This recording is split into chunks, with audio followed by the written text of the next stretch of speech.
여러분 안녕하십니까? 부동산 세법의 이재준입니다. 여러분 우리 지난 시간에 장기 보유 특별공제 그리고 양도소득 기본공제 금액에 관련된 내용을 살펴봤습니다. 이번 시간에는 일단 우리 지난 시간에 배웠던 거 한번 복습을 한번 확인하고 본 강의 다시 넘어가도록 하겠습니다. 자, 우리 심학습이죠, 여러분. 한번 볼까요, 여러분? 1번, 거주자 이정재 씨가 양도 당시 등기된 국내 소재 1세대 1주택을 5년 보유, 3년 거주하고 양도했답니다. 그러면 여러분 이때에 이러한 1세대 1주택 5년 보유 3년 거주한 주택을 양도했는데 장기 보유 특별공제 금액은 얼마인가 물어봤습니다. 다만 증빙 서류 등에 의하여 확인된 실제 취득가액 등의 필요경비의 양도가 각각 7억 원과 15억 원이다. 그래서 취득가액 7억 원이고 양도가 15억 원입니다. 그럼 우리가 여러분 여기서 1세대 1주택 5년 보유 3년 거주 기본적으로 무슨 요건 충족했죠? 여러분 비과세 요건 충족했죠? 자, 근데 비과세 요건 충족했음에도 불구하고 장기 보유 특별 공제 금액이 얼마인가 물어봤다. 그래서 비과세를 받았다 못 받았다? 못 받았다는 얘기죠. 못 받았으니까 과세가 되고 과세가 되니까 장기 보유 특별 공제 받을 수 있으면 얼마를 받을 수 있는 거냐 물어본 거죠. 그걸 빨리 눈치채야 되는 거죠. 자, 이때 장기보유 특별 공제 금액을 물어봤어요, 여러분. 그러면 일단 비과세권 충족했음에도 불구하고 비과세 받았다, 못 받았다? 못 받았나 받았는데 왜 못 받았나 여기 살짝 나왔죠, 여러분. 실지 취득가가 7억 원이고 실지 양도가 얼마 여러분? 15억 원이다. 아하, 15억 원에 양도했으니까 무슨 주택이구나. 그렇죠. 고가주택이죠, 고가주택. 그럼 고가주택일 땐 비과세 적용하고 적용받지 못하고 과세가 되는 거죠, 여러분. 이때 과세가 되는 양도차익은 양도차익 전액을 과세하는 것이 아니라 무슨 계산한다, 여러분? 안분 계산한다라고 했습니다. 그거 또 올려주셔야 돼요, 여러분. 그럼 일단 양도차익 구합시다. 그러면 실제 양도가 얼마, 여러분? 10억 원에서 실제 취득가 얼마죠, 여러분? 7억 원이죠, 여러분. 그러면 자 15억 빼기 7억 원이니까 여러분 양도차익 얼마 되나요, 여러분? 예.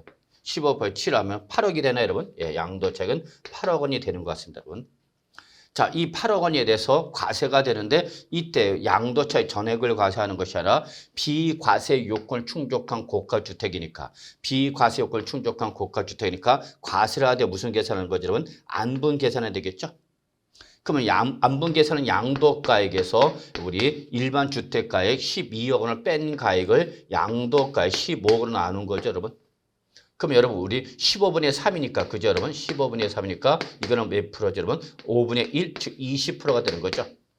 따라서 양도차익 얼마 여러분? 8억 원에 20%인 얼마 여러분? 28, 26, 1억 6천만 원. 이게 바로 과세가 되는 양도차익이 되는 거죠. 근데 과세되는 양도차익을 물어본 것이 아니라 장기 보유 특별 공제 금액이 얼마냐 물어봤죠. 그럼 이때 장기보유 특별 공제 금액은 바로 요 양도차익에다가 공제를 곱한 거죠. 자, 근데 1세대 1주택에서 몇 년 이상 보였죠, 여러분? 2년 이상 거주했죠. 그럼 이때는 원칙을 적용하는 것이 아니라 예외 규정을 적용되겠죠. 따라서 이때 공제율은 5년, 그죠? 곱하기 5년 곱하기 4%, 그죠, 여러분? 그리고 and 거주년수 따로 되겠죠? 거주년수 역시 4%가 되는 거죠. 그러면 5, 4, 20%죠, 여러분? 20%. 여기다 3, 4, 12%니까 여러분 결국은 공제는 몇 프로가 되나요, 여러분? 바로 32%가 되나요, 여러분? 32%가 되는 거죠. 그럼 바로 16원에 32%, 16억 원에 32%가 바로 장기 보유 특별 공제 금액이 되는 거죠, 여러분. 자, 그래서 이거 한번 좀 계산해 주시면 되겠습니다, 여러분. 그래서 16 곱하기 32니까 여러분 이거 9구단 되는 거죠, 여러분. 예. 그래서 한번 좀 여러분이 직접 요거 계산 좀 해 주시면 될 것 같습니다, 여러분. 한번 제가 해야 되나요? 3일은 3, 예, 그렇죠? 3, 68, 그 다음에 2는 2, 2, 6, 12 되니까 뭐 4, 9, 2. 그래서 4,920만 원 정도 나오나요, 여러분? 4,920만 원 정도 나오는 것 같습니다. 제가 대충 계산해보니까 여러분 4,920만 원 나온 것 같으니까 여러분 여기 한번 계산기 두들겨갖고 16억 곱하기 32%하면 여러분 4,920만 원 나오나 좀 확인 좀 해주시기 바라겠습니다, 여러분. 아시겠죠? 그래서 여러분 여기서 우리가 꼭 알아야 할 것은 비과세 요건을 충족했더라도 고가주택이 때는 비과세에 적용받지 못하고 과세가 되는데 과세가 되는 양도차익은 전액과세하는 것이 아니라 무슨 계산한다 여러분? 안분 계산한다는 거 잊지 마시고요. 자, 이래서 장기보유 특별 공제 금액이 나면 요 장기보유 특별 공제 금액은 요 양도차익에 대해서 공제를 곱한데 이때에 1세대 1주택 2년 이상 거주했을 때는 원칙을 적용하는 것이 아니라 예외 규정을 적용하는 것으로서 특례 바로 보유 연수 따로 거주 연수 따라서 4%씩에서 최대 80% 한도로 해서 공제를 결정하고 그 공제를 남은 양도차익의 공제를 곱한 금액이 바로 뭐가 된다 여러분? 장기보유 특별 공제 금액이 되는 거다라는 걸 정리해 두시기 바랍니다. 여러분 아시겠죠? 자, 그러면 이제 우리 자, 다음 문제 2번 볼까요, 여러분? 자, 2번. 자, 거주자 갑은 기존 주택을 2억 원에 취득했답니다, 여러분. 예. 그래서 2억 원에 취득해서요. 2억 원의 기준세 2억 원에 취득한 후 해당 주택에 따른 도시 및 주거환경정비법상 조합원을 취득했죠. 자, 여기서 밑줄 여러분 조합원을 취득했다 해서 누굴 말하자면 원조합원을 말하는 거죠. 그래서 원조합원 입주권을 을에게 다음과 같이 10억 원에 양도하였다라고 했습니다. 이때 기존 주택의 취득일부터 관리처분계획 인가일까지 기간은 5년 8개월이고요. 관리처분계획 인가일부터 조합원 입주권의 양도일까지는 3년 9월이고요. 기존 주택을 취득한 날부터 조합원 입주권의 양도일까지는 8년 10월이랍니다. 1번 위 갑의 조합원 입주권의 양도에 따른 장기보유 특별공제 금액은 얼마인가 물어봤죠, 여러분. 자, 그러면 일단 여러분 우리 뭘 양도한 거죠, 여러분? 조합원 입주권을 양도한 거죠. 그래서 조합원 을에서 취득한 조합원 입주권을 양도했기 때문에 장기보유 특별공제 받을 수 있다 없다? 있다라는 거죠, 여러분. 자, 그러니까 이때 일단 양도차익 구해야 되겠죠. 그럼 2억 원에 취득해서 조합원 입주권을 얼마 양도한 거죠? 10억 원에 양도했죠. 그럼 조합원 입주권의 양도가액 10억 원에서 당초 주택 취득가액 2억 원을 빼니까 이게 바로 뭐가 되는 거죠, 여러분? 양도차익이 되는 거죠. 근데 이때 이 조합원 입주권을 양도를 할 때는 조합원 입주권을 양도했던 장기 보유 특별 공제 금액은 양도 차익 전액에 대해서 공제를 받는 것이 아니라 관리 처분 계획 인가 전 양도 차익 또는 사업 시행 계획 인가 전 양도 차익을 한정해서 장기 보유 특별 공제를 받을 수 있습니다라고 했죠. 따라서 조합원 입주권을 양도했을 때의 보유 기간은 이때의 조합원 입주권을 양도해서 보유 기간은 기존 주택을 취득한 날부터 언제까지 여러분 관리처분 계획 인가일까지 기간 요거를 가지고 계산한다는 걸 꼭 기억해 두셔야 되겠습니다. 그래서 항상 조합원 입주권 양도했던 기존 주택을 취득한 날부터 언제까지 여러분 관리처분 계획 인가일까지 기간 요것이 바로 우리 주택으로서 보유한 기간이 되기 때문에 요 부분까지 요 기간까지만 장기 보유 특별 공제된 거죠. 따라서 이때에 우리 공제율은 조합은 입주권을 양도하니까 원칙이 적용하는 거죠, 여러분. 공제는 그래서 1년당 몇 프로죠, 여러분? 2%죠. 1년당 2%를 하되 몇 년이죠, 여러분? 5년 8개월이죠. 그럼 5년 8개월일 때 월 연 미만을 자르기 때문에 여러분 그냥 5년만 곱하면 되겠습니다, 여러분. 그래서 월 연 미만은 절사. 그럼 공제는 몇 프로가 되는 거죠, 여러분? 예, 바로 10%가 되는 거죠. 2 곱하기 5년이니까 10%죠. 그럼 결국 양도차의 8억 원에 대해서 10%는 얼마 여러분? 8천만 원이 우리 양도차익이 되는 거다라는 걸 장기보유 특별 공제 금액이 되는 거죠. 그래서 장기보유 특별 공제 금액은 바로 조합원 입주권 양도 때 바로 8천만이라는 걸 잊지 마시기 바라겠습니다, 여러분. 아시겠죠? 자, 근데 만약에 을이 이 조합원 입주권을 3년 2개월 보유한 후 병에게 12억 원에 전매하였다. 이때 장기보유 특별 공제 금액은 얼마냐? 그럼 을이 다시 입주를 못하고 병한테 조합원 입주권을 양도한 거죠. 이때는 장기보유 특별 공제를 받을 수 있다 없다? 없죠. 왜 그렇죠, 여러분? 조합원 입주권을 양도할 때 장기보유 특별 공제 금액은 조합원으로부터 취득한 것은 제외한다라고 했죠, 여러분. 그렇기 때문에 을은 승계 조합원이기 때문에 승계 조합원이 양도하는 장기보유 특별 공제 금액을 받을 수 있다 없다? 없다라는 걸 꼭 좀 알아두시기 바라겠습니다, 여러분. 아시겠죠? 그래서 여러분 여기서 우리 2번에서는 우리 조합원 입주권을 양도할 때는 조합원으로서 취득한 원조합원이 양도할 때만 장기 보유 특별 공제를 받을 수 있는 것이고 승계 조합원 즉 조합원으로부터 취득한 조합원 입주권을 양도할 때는 장기 보유 특별 공제 받을 수 없다. 이렇게 정리하시면 되겠습니다.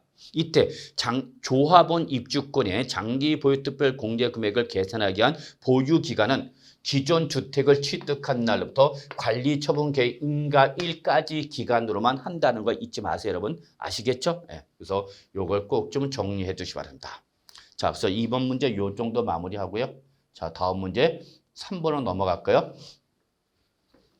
자, 3번. 다음과 같이 관련 법률에 따른 수도권의 도시 지역 중 주거지역에 소유자는 1세대 1주택 비과세 요건을 갖춘 주택을 15억 원의 실질 거래가로 양도했답니다.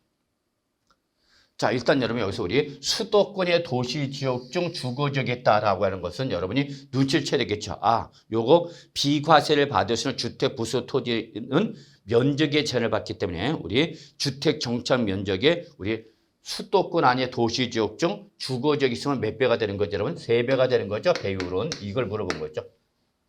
자, 비과세 요건 충족했습니다. 근데 얼마 양도했죠? 여러분 15억 원에 양도했죠. 그럼 무슨 주택이죠, 여러분? 고가 주택이죠. 아, 그럼 비과세 받아 못 받아? 못 받고 과세가 되겠구나라는 걸 여러분 빨리 눈치를 채셔야 되겠죠. 자, 이때 당초 실제 취득했던 필요 경비는 얼마예요? 5억 원이랍니다. 5억 원. 그러면 바로 요 양도가 15억 원에서 실제 취득가액 등을 필요 경비 5억 원을 계산하는 얘기죠. 그럼 양도차익은 얼마 나오는 거죠? 그러면 10억 원의 양도차익이 나오는 거죠. 10억 원 양도차익. 이때 양도차익의 60%는 주택에서 발생하고 나머지는 상가에서 발생한 거로 가정하라고 그랬죠. 그러니까 양도차익 10억 중에서 주택 부분으로부터 발생한 양도차익 얼마가 되는 거고 그러면 6억 원이 되는 거고 그다음에 나머지는 상가에서 발생한 양도차익이랍니다, 여러분. 그래서 얼마죠, 여러분? 40%가 됐으니까 4억 원이 바로 우리 상가 부분에서 발생한 양도차익이라는 거죠. 그리고 주어진 조건 외에는 고려하지 않으면 그렇게 되네요, 여러분. 그럼 이때 대지 면적은 800제곱미터고요. 그 다음에 건물 연면적은 250제곱미터고요. 그 중에서 250제곱미터 중에서 주거용으로 사용하는 것이 200제곱미터고요. 상업용으로 사용되는 건물 면적이 50제곱미터죠. 그러면 뭐가 더 크죠? 아, 요거 겸용주택이구나라는 걸 눈치채셔야 되겠죠. 자, 겸용주택일 때는 반드시 주거용 면적과, 그죠? 주거용 연면적과 상가 등의 연면적을 비교해서 여러분 크기를 비교하는데 뭐가 더 크죠, 여러분? 크기를 비교하니까 주택 연면적이 더 크네요, 여러분. 그죠, 여러분? 그러면 원칙은 전체를 뭘로 봐야 되는 거죠? 주택으로 봐야 되는 거죠. 그래서 전체를 주택으로 봐야 되는 게 맞죠. 다만 이것이 비과세 요건을 충족한 무슨 주택이면 고가주택일 때는 이때는 고가주택일 때는 뭐만? 요 200제곱미터만 주택으로 보는 거고 그죠, 여러분? 그 다음에 요 상가는 주택으로 본다 안 본다? 안 본다는 얘기죠. 그럼 요 주택 부분은 주택으로 본다는 것은 얘는 그대로 뭘 받을 수 있는 거고 여러분? 비과세를 받을 수가 있는 거죠. 그리고 요 주택으로 보지 않아서 뭐란 얘기면 과세다 그 얘기가 되겠죠, 여러분. 그리고 이 주택 겸용주택에서 4년 보유 및 거주했답니다. 자, 이때 양도소득세가 과세가 되는 건물과 부수 토지 면적을 물어봤죠, 여러분. 그럼 결론은 과세되는 건물 면적은 200제곱미터가 되는 거죠. 200제곱미터가 과세가 되는 거니까 죄송합니다. 여기 50제곱미터죠. 50제곱미터. 과세가 되는 것은 50. 비록 주거용이 더 크지만 고가주택이기 때문에 이때는 우리 주거용만 주택으로 보는 거고 상가는 주택으로 본다 안 본다? 안 본다. 그러니까 과세가 되는 것은 요만큼만 과세는 거죠. 자, 그다음 부수 토지 면적 구해야 되겠죠? 그러면 이때는 자, 토지의 면적이 대지 면적이 얼마죠? 800이죠. 800. 800인데 우리 건물 전체를 주택으로 봤어요. 일부만 주택으로 봤어요. 일부만 주택으로 봤죠? 그러니까 안분 계산은 되겠죠. 전체 건물 연면적 250 중에서 주거용 면적이 얼마냐면 200이 차지하는 비중이 되는 거죠. 그럼 여기 5분의 4인가요, 여러분? 5분의 4니까 우리 80%가 되죠, 여러분. 그래서 80%니까 800제곱미터 80%가 얼마? 88, 64, 640제곱미터가 되는 거죠. 그래서 800제곱미터 중에서 주택 부수 토지 면적을 640제곱미터로 봐라 그 입니다, 여러분. 80%만. 그런데 이때 이 비과세를 받을 수 있는 것은 640을 무조건 비과세 받을 수 있는 것은 아니고 주택 정착 면적의 배율을 곱해서 여기까지 받을 수 있는 거죠. 그럼 주택 정착 면적 얼마죠, 여러분? 주택을 본 것이 200이죠. 200. 자, 요거에 우리 수도권의 도시지역 아닌 주거지역이니까 몇 배죠, 여러분? 3배가 되겠죠? 그러니까 비과세를 받을 수 있는 기준 면적이 얼마, 여러분? 600제곱미터가 되죠. 그래서 결국은 비과세가 되는 주택 부수 토지 면적은 둘 중에 적은 거 얼마, 여러분? 600제곱미터만 비과세를 받는 거죠. 따라서 과세가 된 토지 면적은 전체 면적 얼마 중에서 여러분 800 중에서 요 비과세 면적 600을 뺐기 때문에 과세가 되는 면적 얼마 여러분 200제곱미터만 과세가 되는 거죠. 그래서 여러분 여기서 정리할 것은 겸용주택에 대한 판정 꼭 좀 기억해 두시기 바랍니다. 그래서 결론, 과세가 되는 건물 면적은 얼마가 되고 여러분 우리 상업용인 바로 50제곱미터만 과세가 되는 것이고 그 다음에 우리 부수 토지 면적은 얼마 되는 거죠 여러분? 우리 과세되는 토지 면적은 200제곱미터인 거죠. 자, 그래서 이렇게 정리가 됐죠. 근데 2번 위 주택 부분의 양도차익에 대한 과세 비율은 얼마인가? 주택은 원래 뭐가 되는 거죠 여러분? 비과세가 되는 거죠. 비과세가 돼야 되는데 얘가 지금 무슨 주택이니까 여러분? 고가 주택이니까 전부 비과세를 적용받고 못 받고 과세가 되죠 여러분. 그래서 고가 주택이니까 비과세 배제가 되는 거죠. 그러면 양도차익 주택으로부터 발생한 양도차익 얼마 되면 6억이죠. 자, 여기서 과세가 되는 비율은 양도가 얼마 여러분? 우리 얼마 나왔죠? 양도가액이 15억 원이 나왔다 그랬지 그러면 15. 그래서 양도 차익은 바로 양도가액은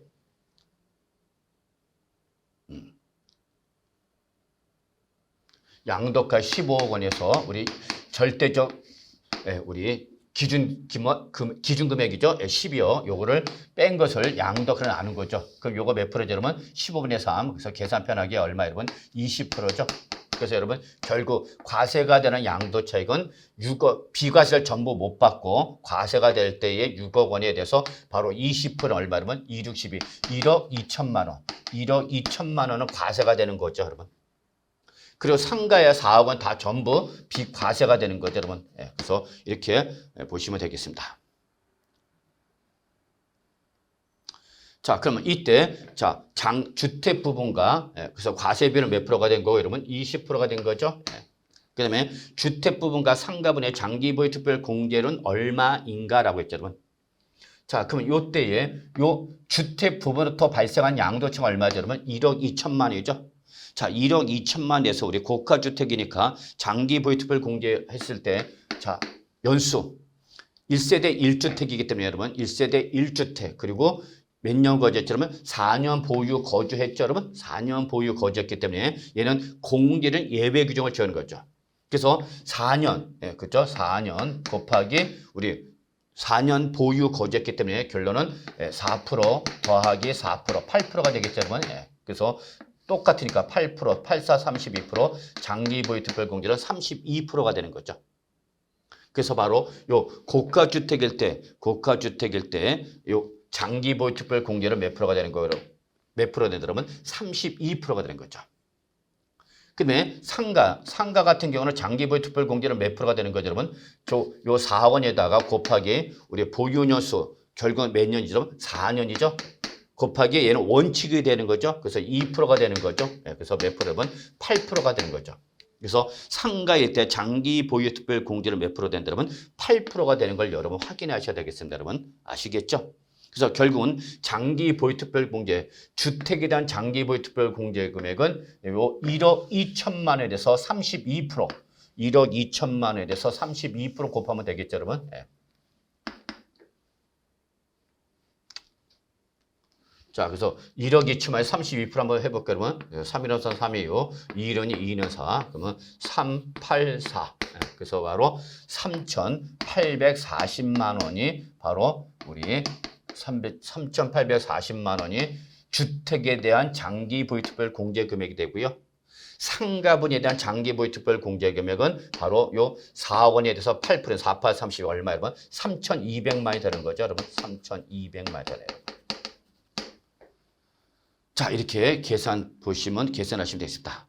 요 문제는 조금 3번은 어렵습니다, 여러분. 그래서 상당히 좀 공부를 하지 않았으면 조금 어려울 거다라고 생각이 되는데, 여러분. 일단 여기서 3번 문제에서 정리할 것이 여러분, 일단은 우리 겸용주택일 때, 비과세 요건 충족한 겸용주택일 때에 항상 면적의 크기를 비교하라 했죠. 근데 더 크다. 주거 면적이 상가 면적이 더 크다. 그러면 전체를 뭘로 보는 거죠, 여러분? 주택으로 보는 거죠.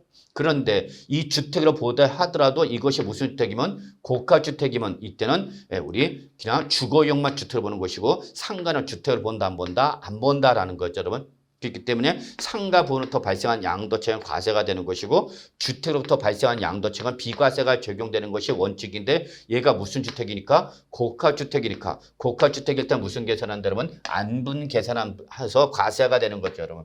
그래서 과세가 되는 양도차를 구한다면 이제 우리 장기 보유 특별 공제율이 나와야 되는데 이때 주택부터 발생한 장기 보유 특별 공제로서 1세대 1주택 2년 이상 거주했을 때의 공제는 예외 규정인 보유 년수 곱하기 4% 플러스 거주 년수 곱하기 4%로 해야 돼 80% 한도로 해서 장기 보유 특별 공제율을 적용하는 거고 상가분에 대한 장기보유 특별공제는 원칙적인 공제이기 때문에 보유연수 곱하기 2%라 돼 30% 한도로 해서 장기보유 특별공제를 계산한 다음에 그 공제를 가지고 양도 차익으로 곱해서 나온 금액이 뭐가 되는 거다 그러면 장기보유 특별공제 금액이 되는 거다라는 걸 이렇게 좀 정리해 주시기 바라겠습니다. 여러분 아시겠죠 여러분? 예.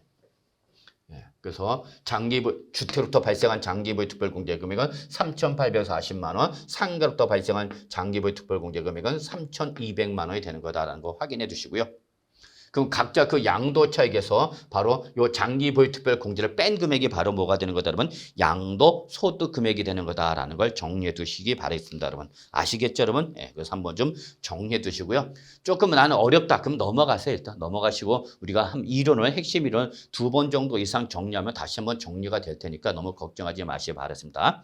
아시겠죠? 그래서 요 3번은 상당히 난이도가 있는 부분이니까 어려움을 느껴도 당연하게 느끼시면 되겠습니다. 자, 이렇게 하고요. 다음 문제 좀 풀어보겠습니다. 자, 4번 문제죠. 자, 4번.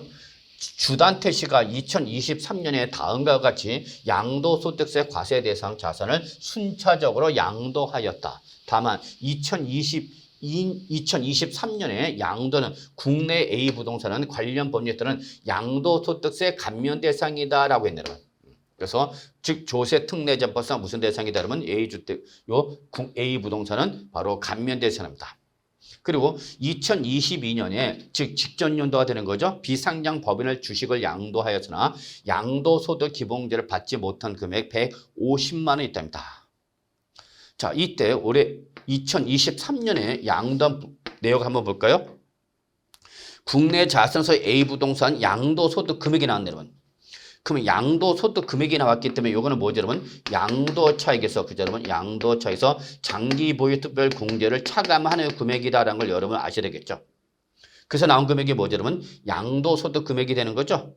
그럼 이제 양도소득에서 뭘 하는 거죠, 여러분? 양도소득 기본공제 해야 되겠죠. 양도소득 기본공제를 해야 되는 거죠. 자, 그러면 일단은 A 부동산을 6억 원에 양도함으로써 발생한 양도소득 금액은 얼마죠, 여러분? 네, 바로 6억 원이 발생했답니다. 자, 그 다음에 비상장 법인 주식 200만 원을 양도했고요. 그 다음에 골프 회원권을 양도하면서 바로 우리 양도소득 금액이 여기 1,000만 원이 발생했네요. 그 다음에 국외 부동산인 B 부동산을 5억 원에 양도하면서 양도소득 금액이 발생했네요. 5억 원이. 그러면 1번 해당 과세 기간에 공제받을 수 있는 양도소득 기본공제 금액은 얼마인가 물어봤죠, 여러분. 자, 그럼 우리 2023년에 우리 양도소득 기본공제 금액 합시다. 그러면 A 부동산 양도했을 때 6억 원 했을 때 여러분 250만 원 공제받을 수 있었겠죠, 여러분? 250만 원 공제받죠. 자, 그 다음에 이거와는 별개로 주식을 양도했죠? 그럼 주식은 부동산과 별개로 양도소득 기본공제 받을 수 있습니다라고 했죠, 여러분? 그래서 여기서 250을 받으려고 하는데 지금 양도소득 금액 자체가 얼마밖에 없기 때문에 200만 원밖에 없기 때문에 양도소득 기본공제 금액은 얼마 되는 거죠, 여러분? 200만 원이죠. 그래서 과표는 얼마 되죠? 제로가 되는 거죠. 이거 가끔가다 질문하는 분 얘기했어요, 여러분. 아니, 교수님 주식도 250만 원 공제를 받는 거라면서요? 네, 맞아요. 근데 지금 250을 공제를 하려고 했더니 얼마밖에 없어요, 여러분? 200만 원밖에 없잖아요, 여러분. 200만 원밖에 없는데 어떻게 250을 빼냐고. 그럼 마이너스가 나오죠? 그렇기 때문에 얼마 뺀 거예요, 여러분? 200만 원 양도소득 기본 공제 금액을 한 거죠. 아시겠죠, 여러분? 예. 자, 골프 회원권 양도했네, 여러분. 골프 회원권. 그러면 여러분, 골프 회원권 바로 시설물 이용 회원권이죠. 그래서 무슨 자산이죠, 여러분? 기타 자산이죠, 기타 자산. 자, 기타 자산은 누구랑 묶이는 거죠? 부동산과 묶여야 되는 거죠. 그래서 부동산에 관한 권리, 그리고 기타 자산에서 바로 부동산 등으로 묶이는 거죠. 그러니까 이미 요 골프 회원권이나 기타 자산 양도에서는 이미 A 부동산에서 250을 받았기 때문에 기타 자산에서 장기보유 특별 공제를 받을 수는 우리 양도소득 기본 공제를 받아 못 받아? 못 받죠, 여러분. 왜? 이미 이 A 부동산에서 250을 다 받아버렸기 때문에. 이해되세요, 여러분? 그래서 여러분 부동산에 관한 권리, 그다음에 기타 자산 묶어서 한 그룹이 되는 거예요, 여러분. 그래서 요 묶어서 한 그룹으로 250을 받았기 때문에 A 부동산에서 얼마 받았다 그러면 250을 받았기 때문에 골프 회원권을 양도의 기본 공제 받을 수 있다 없다? 없다라는 거예요, 여러분. 아시겠죠? 그런데 문제는 뭐가 문제냐면 이때에 요 A 부동산이 조특법상 무슨 대상이다 그러면 감면 대상입니다라고 했었죠, 여러분. 그럼 얘는 어차피 산출세계 남은 산출세계 일정 부분을 감면을 받기 때문에 세금을 안 내는 거죠. 이 부분만큼. 그러니까 차라리 이때 요 A 부동산에서 기본 공제를 받았던 걸 뭐하고 여러분 취소하는 거죠. 취소하고 여기서 받지 말고 여기서 250을 받아라. 그입니다, 여러분. 250을 받아라.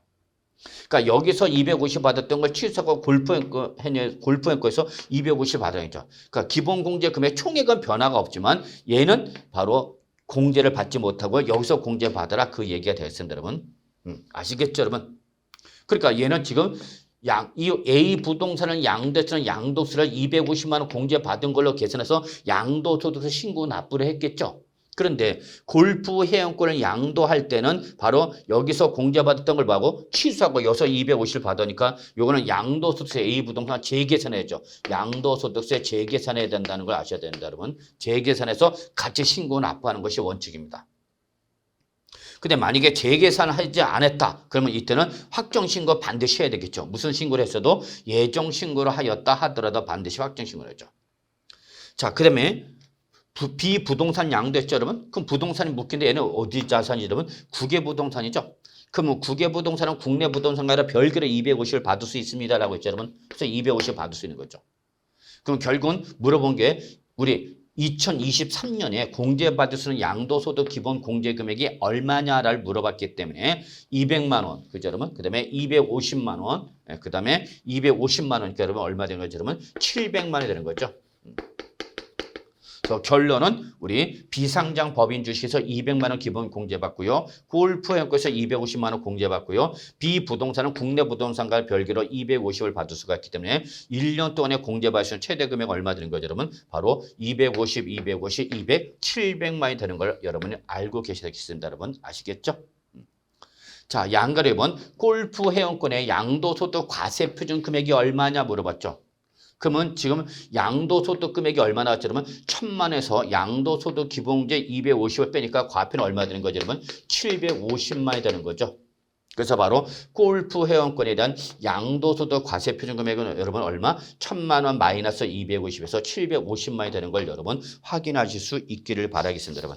아시겠죠, 여러분? 예. 그래서 요 4번 문제에서는 양도소득 기본 공제 금액은 기본 공제는 부동산 등 하나, 주식 등 하나, 그 다음에 파생상품 하나, 그 다음에 신탁수익권 하나 이렇게 4가지 이 소득별을 구분해서 각각 얼마씩 받을 수 있는데 250만 원을 받을 수 있는데 만약에 당해 연도 중에 부동산을 양도하면서 하나는 감면 대상이고 하나는 비감면 대상일 때는 이때는 양도소득 기본 공제는 바로 요 감면 대상에서 공제를 받는 것이 아니라 어디서 받아라 여러분? 예, 비감면 대상에서 공제를 받는 거다라는 걸 여러분이 알아두셔야 되겠습니다, 여러분.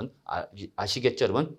그래서 이렇게 정리해 두시고요. 그리고 국외 부동산은 국내 부동산과는 별개로 250을 받을 수 있다. 그러나 주식이라든지 그다음에 파생상품이나 기타 수익권 등은 국내 거, 국외 거를 구분하지 않고 합산해서 250밖에 공제를 받을 수 없다는 걸 꼭 좀 정리해 두시기 바라겠습니다, 여러분. 아시겠죠, 여러분? 자, 그래서 여기까지가 우리 지난 시간에 장기 보유특별 공제, 우리 배웠던 장기 보유특별 공제 양도소득금에 대한 복습 문제, 심화 문제가 되겠습니다. 자, 계속해서 이제 우리 여러분 교재 392조 양도소득 금액 계산 특례 들어갔습니다, 여러분. 그래서 첫 번째 배우자 또는 직계 준비속간 증여 자산에 대한 2월 과세액, 여러분. 자, 요 부분부터 나가도록 하죠. 자, 그래서 우리 지금 아마 양도소득세에서 제일 좀 어려운 부분이라 할 수 있는 양도소득 금액 계산 특례 들어갔는데 양도소득 금액 계산 특례는 일단 첫 번째 우리 고가주택 있죠. 근데 고가주택은 이미 했죠. 그래서 비과세 요건을 충족한 고가주택일 때는 이때는 항상 안분 계산한 부분만 과세가 되는데 이때 안분 계산식 외우셔야 됩니다라고 했죠. 그러면 이때 안분 계산식 어떻게 했죠? 양도 가액 마이너스 바로 우리 12억을 뺀 금액을 양도 가로 나눠서 안분 계산한다는 거 잊지 마시고요.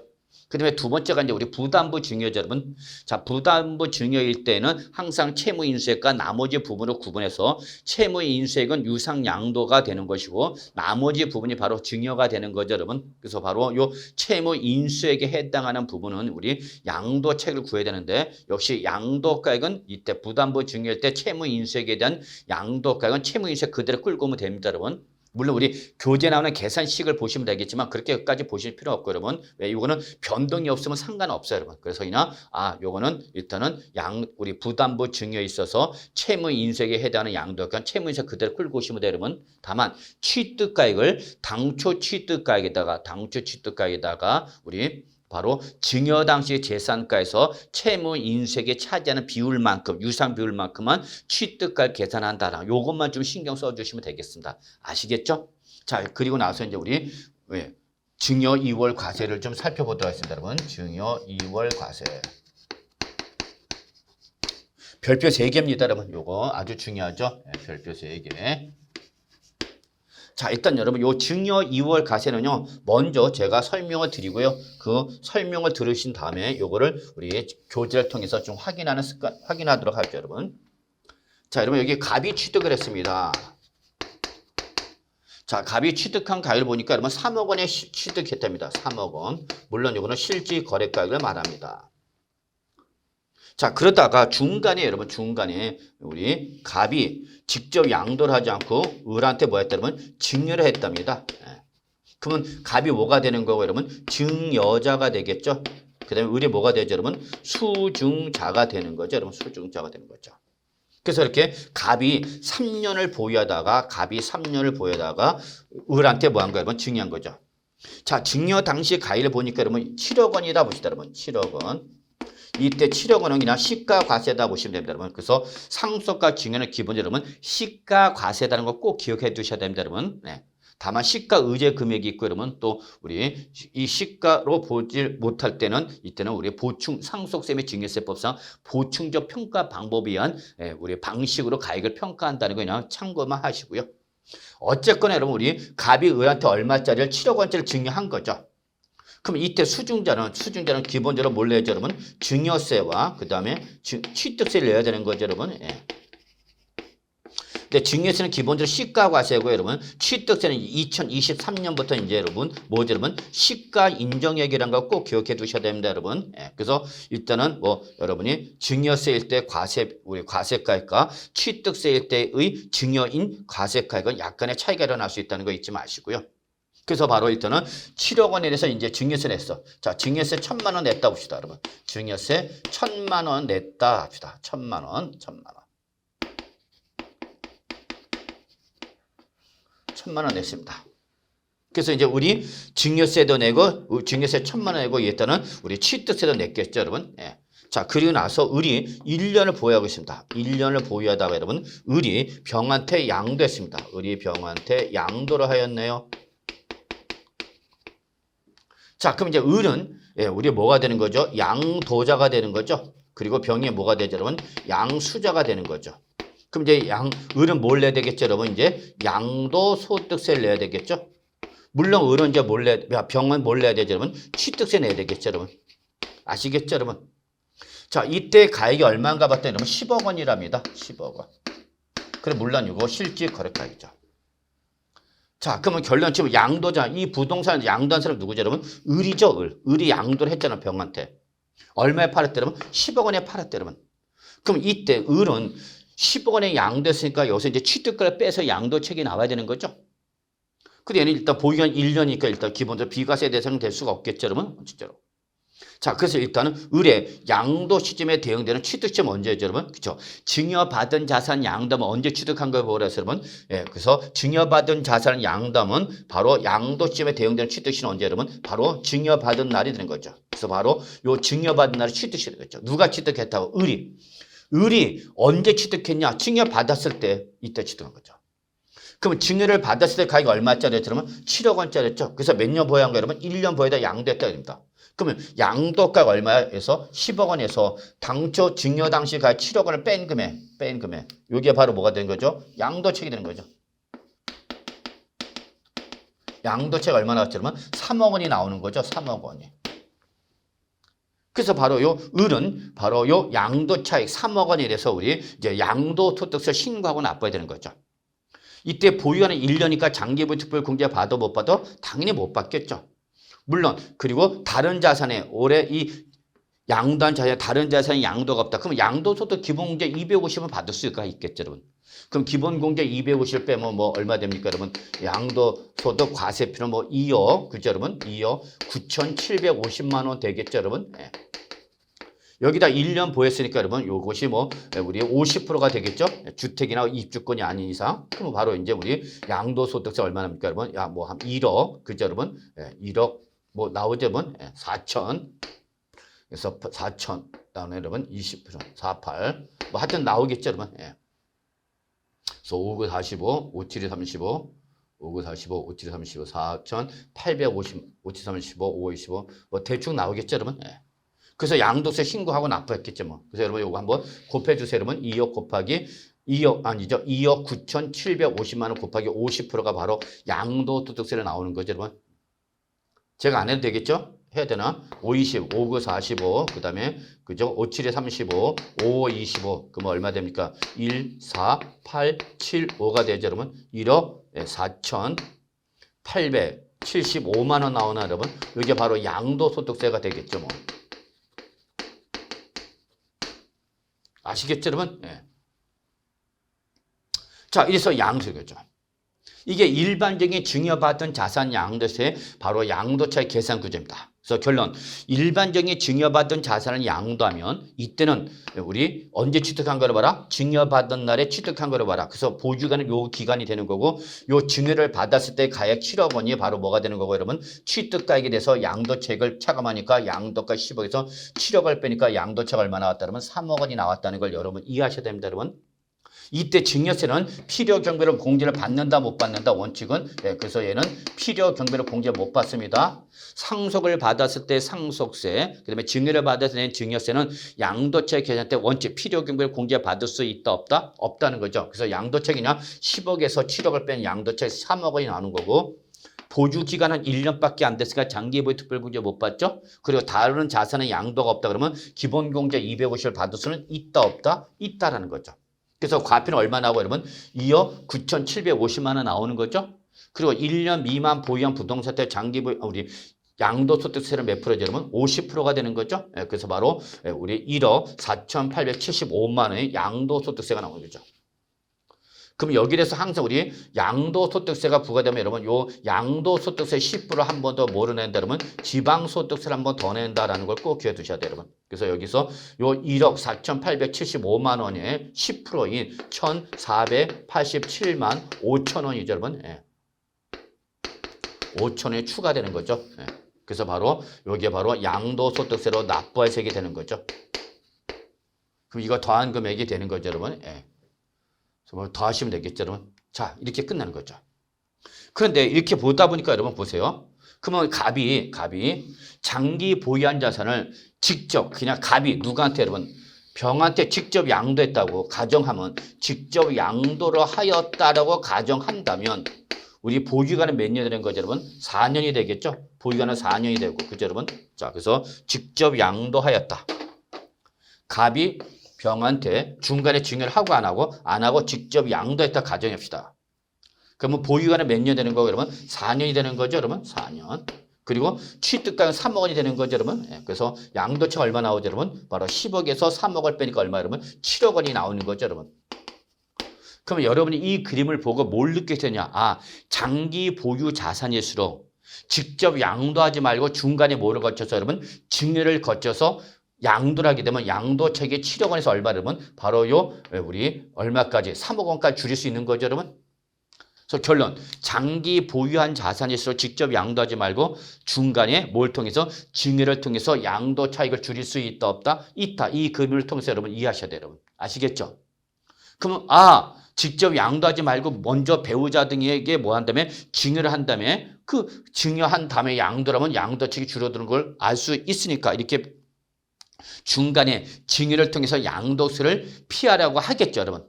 그럼 이걸 과세관청이 하게 한다, 못하게 한다. 이걸 못하게 하겠다니까. 이렇게 중간에 증여를 통해서 양도책을 줄이질 못하게 하겠다. 이게 바로 뭐 여러분? 이게 증여 이월 과세 규정이다라는 걸 여러분이 꼭 좀 기억해 주시기 바랍니다, 여러분. 아시겠죠, 여러분? 자, 그래서 여러분 우리 이 증여 이월 과세의 일단 첫 번째 공제 대상을 봅시다. 첫 번째 적용 대상이죠. 증여 이월 과세 적용 대상부터 한번 정리해 볼까요? 첫째 여러분, 얘는 반드시 배우자나 직계준비석 간에 증여가 이뤄야 된다. 배우자가 아니라 직계준비석 간에 증여가 이루어진다. 제일 중요한 조건이 바로 배우자와 직계준비석. 요 갑과 을이 누가 된다 여러분? 바로 배우자나 직계준비석입니다. 이걸 두 글자로 우리 뭐라 표현했죠 여러분? 세법에서는 왼수를 한다 그랬죠.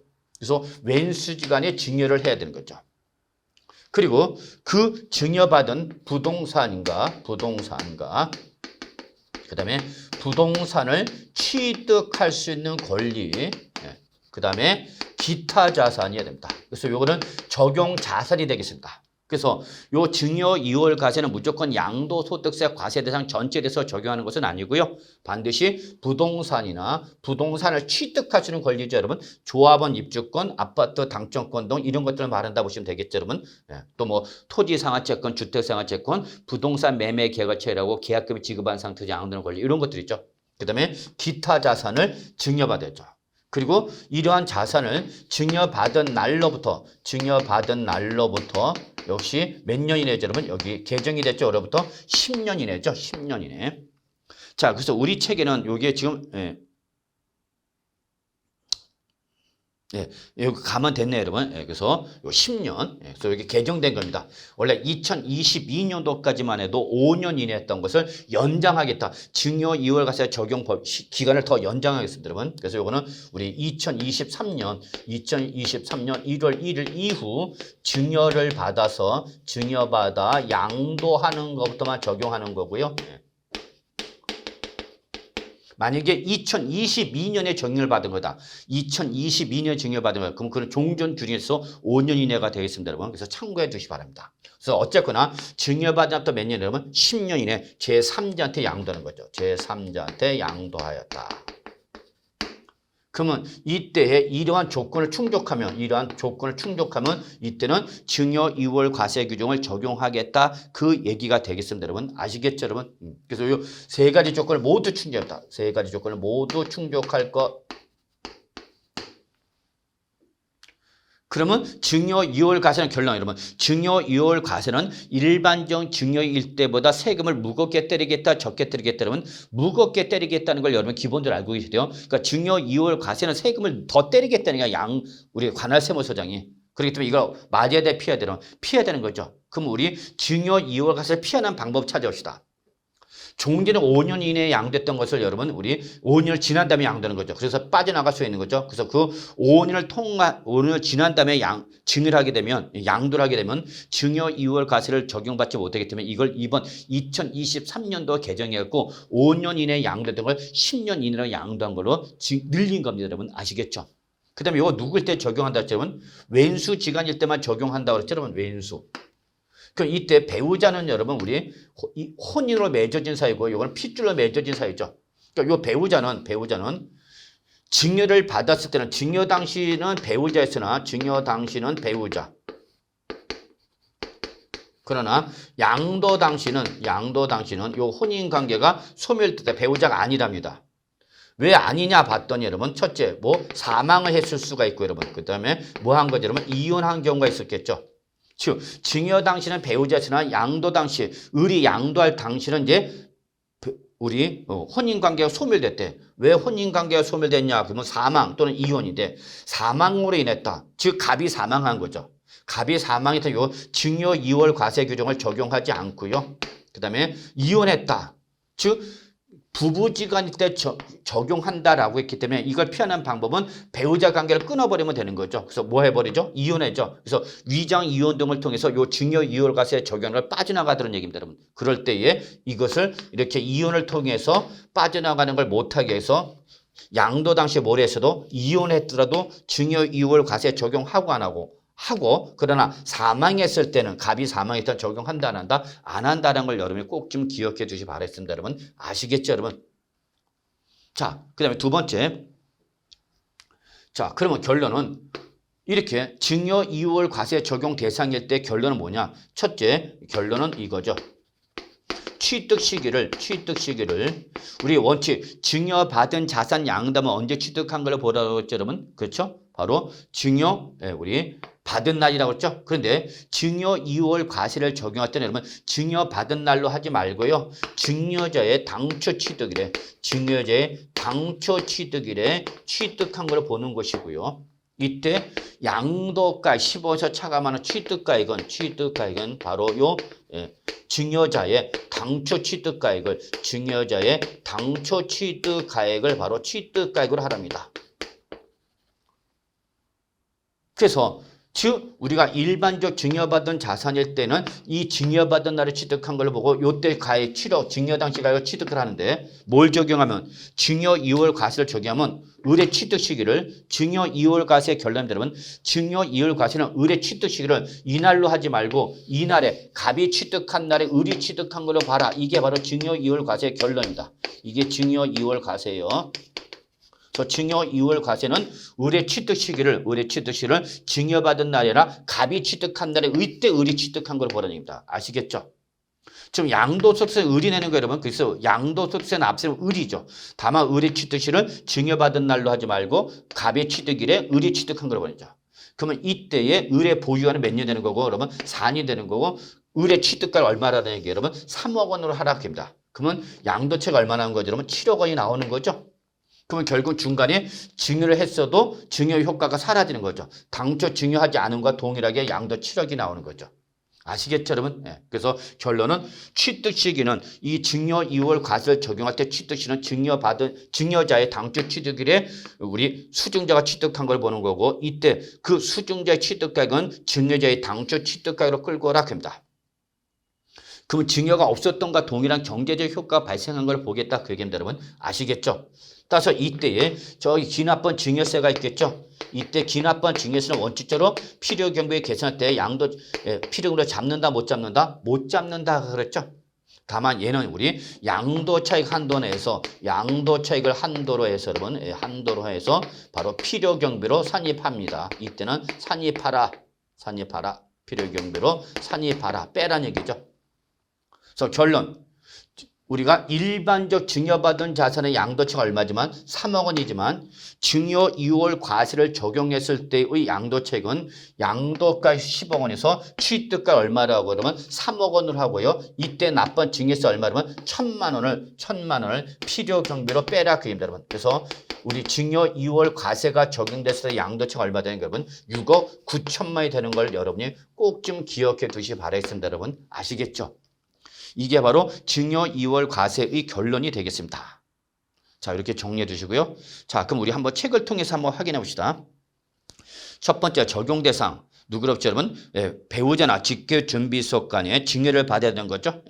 그리고 그 증여받은 우리 부동산이나 또 부동산을 취득할 수 있는 권리, 우리 부동산을 취득할 수 있는 권리, 그리고 실선물 이용권을 증여받은 날부터 몇 년 이내, 여러분 10년 이내 제3자한테 양도를 했을 때는 이때는 증여 이월 과세 규정을 적용한다.